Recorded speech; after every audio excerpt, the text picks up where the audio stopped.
Hey, look who's here. Hey, me, Matt.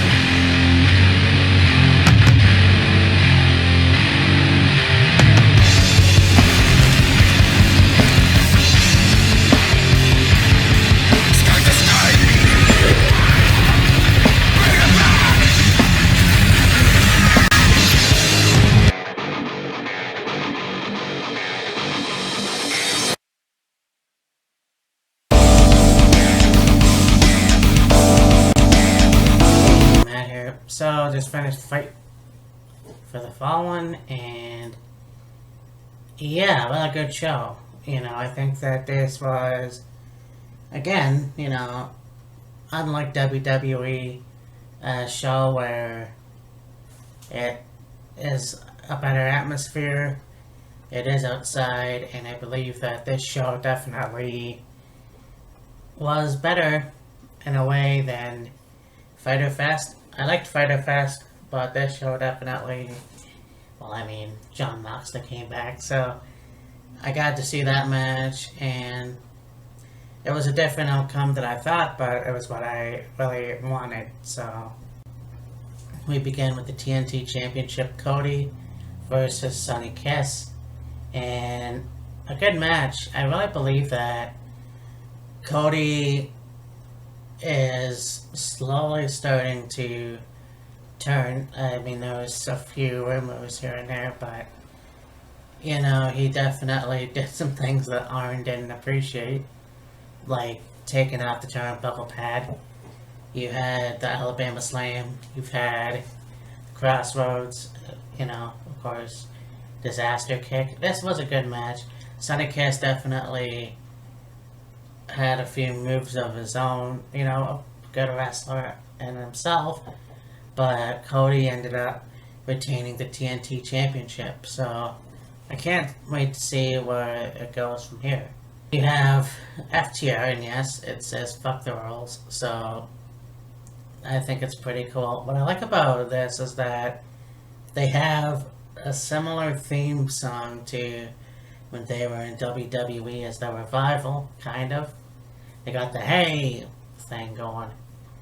But anyways, they took on the Lucha Brothers.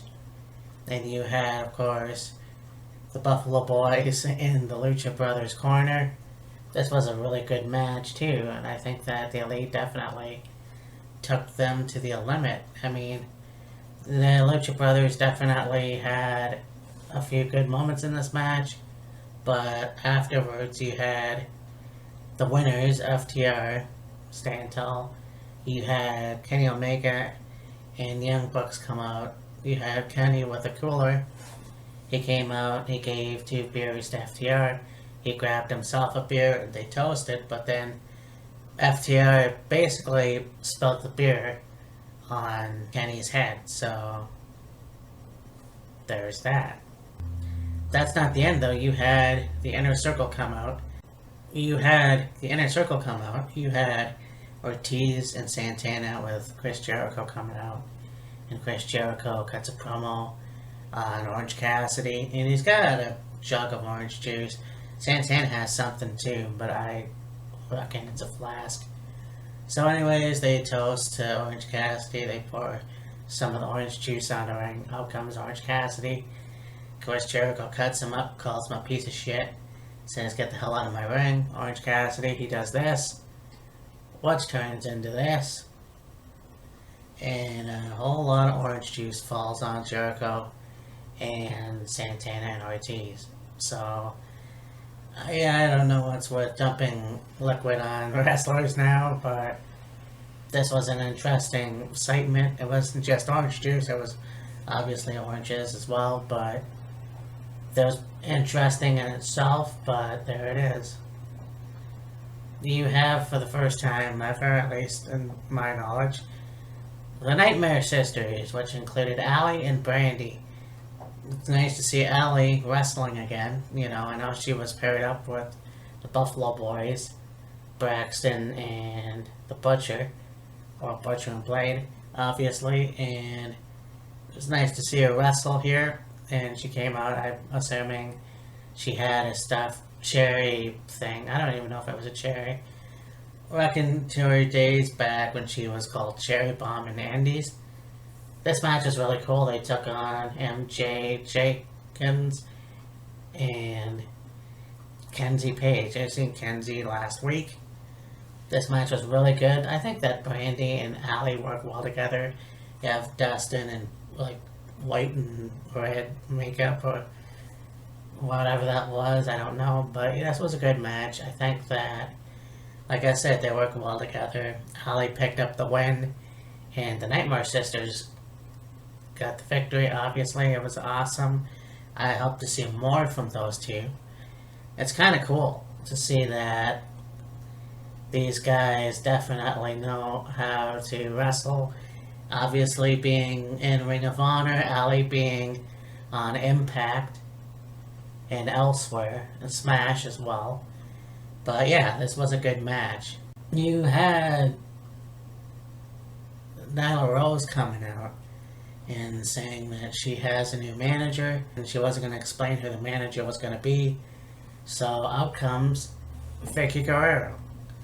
So Vicky comes out, she says excuse me like always, and talks about how Nyla is going to destroy the women's evolution and does her evil cackle. I'm looking forward to this. You know, seeing Vicky in the squared circle, you know, managing again, which is pretty cool. And still a shame that Vince was a cuck and not having her in WWE anymore. Not even mentioning her, which is a real fucking shame. You've got the main event for the AEW World title. You have Jon Moxley versus Brian Cage. Brian Taz talking about how Brian was going to kick Moxley's ass. Of course, talking about Moxley being home in quarantine with his wife. And yeah, you know, that kind of stuff. But this match was really good. You know, they took themselves to the limit. You got Brian Cage putting Moxley in a torture rack / I guess fireman's carry. And then of course this was, you know, having Moxley take over. He puts him in the paradigm shift. You have Brian Cage put Moxley in an armbar move where Moxley reverses and then flips off Taz. And yeah, for some reason Taz threw in the orange towel.